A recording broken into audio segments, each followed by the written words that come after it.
Hello friends and welcome to this lesson. Now today we are seeing something which is absolutely very important, not just in communication but in life as well. Courtesy. So let's see how we could bring courtesy into communication.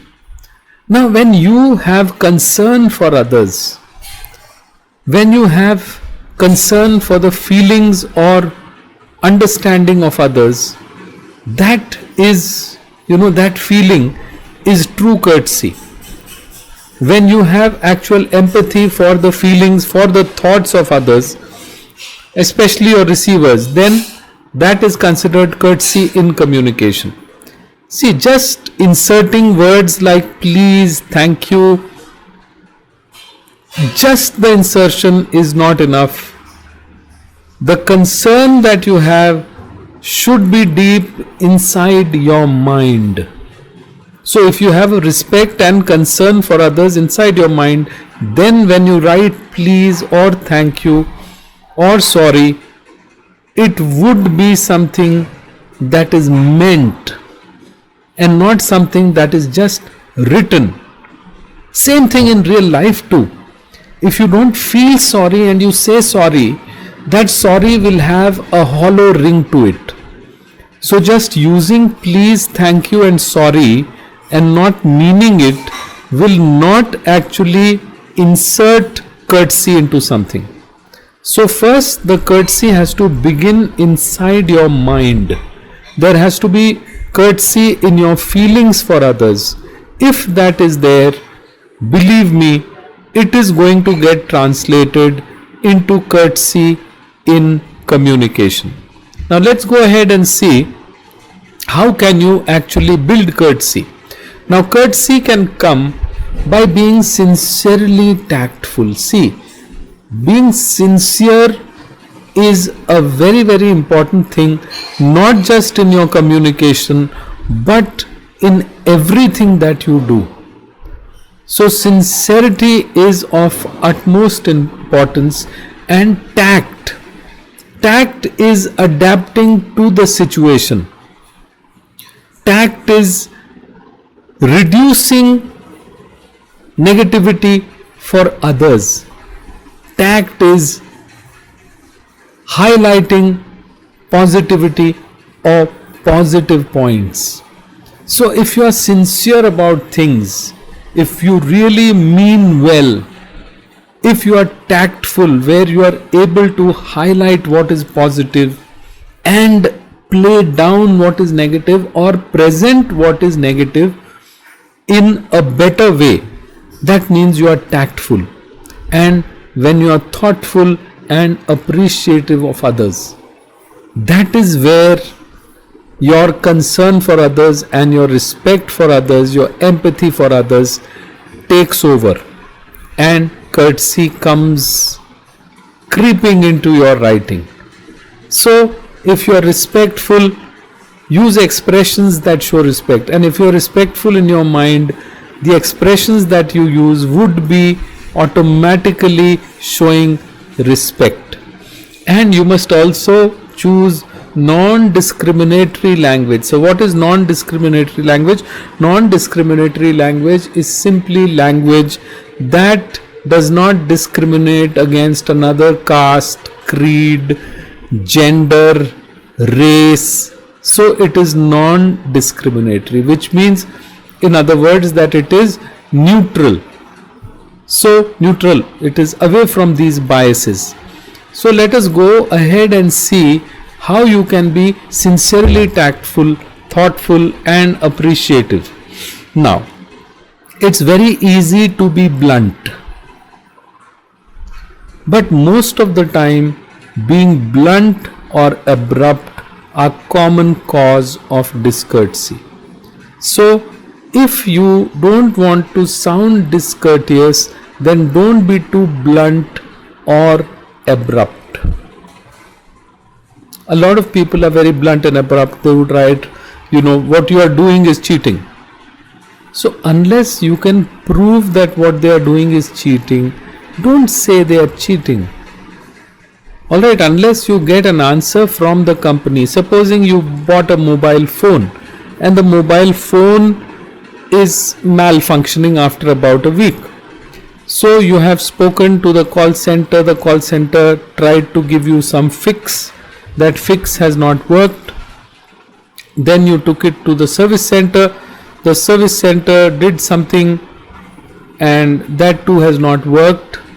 Now you're writing a mail. So in the mail, if you write at the outset, you guys are cheating customers, how is it going to sound? And what kind of, proof do you have that they're actually cheating customers? A malfunctioning part or a malfunctioning item can always come, and the quality control probably may be blamed or some other thing, but it can always come out to the market and one piece might find its way into your hands. Now that doesn't mean a company is a cheating company or they are full of cheaters or they are out there to cheat. Every company is out there to help you out. Every company is out there to sell you stuff which is good, which performs to your expectations. So it may so happen. So what you need to do is you need to exactly provide them with the problem and have a call to action towards the end which says that please refund or replace this device because it is playing havoc with my work. So instead of being blunt and abrupt, where then if the company says okay, you send the mobile to the service center, we'll take our time, we'll go through everything and then we'll check and we'll see how we can find a solution. Now if they keep it for 1 week, what are you going to do? So I'm not saying if somebody is wrong, don't say so. Say so with proof and in a courteous way. Discourtesy does not get you results all the time. This is my point. There's no other point I'm trying to make. I'm not saying that you go and excuse everyone who's giving you bad products or bad service. No, do whatever you want.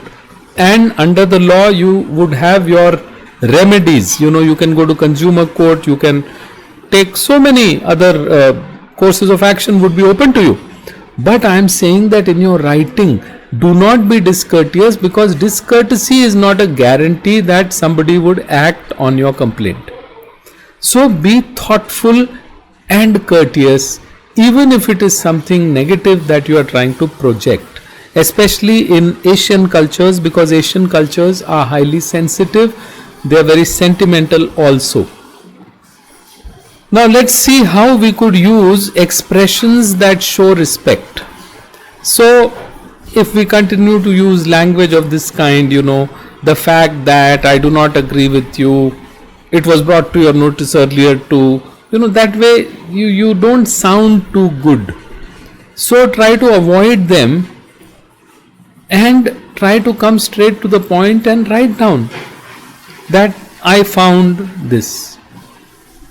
You had earlier said this. The fact that you had said this, I do not agree with you when you say. So try to avoid. It depends on what kind of a tone you want your document to have. What kind of a tone you want to write in. So that tone comes from these expressions, and tone is a very important thing. And my dear friends, remember this while you are writing or speaking. Use humor, but use it with great caution, because what you find humorous, another might find very embarrassing. So a good rule to follow is do not make fun of others. If you have to create fun, let there be some situational fun or poke fun at yourself. So if you have to laugh or make others laugh, make them laugh at yourself. Don't laugh at others, and don't make others laugh at others. Because this laughter can break someone's heart. This laughter can be very shocking for somebody. And if that happens, then there are going to be, a lot of problems that would accrue to the person who's been the butt of your jokes, the person who's been a target of your jokes. So please keep this in mind. All right. Now let's see how to avoid discriminatory expressions. So you can avoid discriminatory expressions by choosing non-discriminatory expressions. So instead of saying chairman, he, his, so we will use chairperson, she, s/he. So that way you avoid any kind of discriminatory expression. And when you are using names, treat every gender with respect, treat every person with respect. So friends, what I have tried to tell you today is simply this. If you want to build courtesy into your communication, it begins here. If you have genuine respect and concern for others in your mind, then your writing, your speaking, your behavior, your life will have courtesy as one of your biggest qualities. Friends, communication changes a person. If you are learning to communicate using all the things that I am trying to teach you in the course, I am telling you, you'll be a changed person. You will be a different person. So thank you very much, friends, for watching this lesson, and I'll see you in the next. Until then, all the best.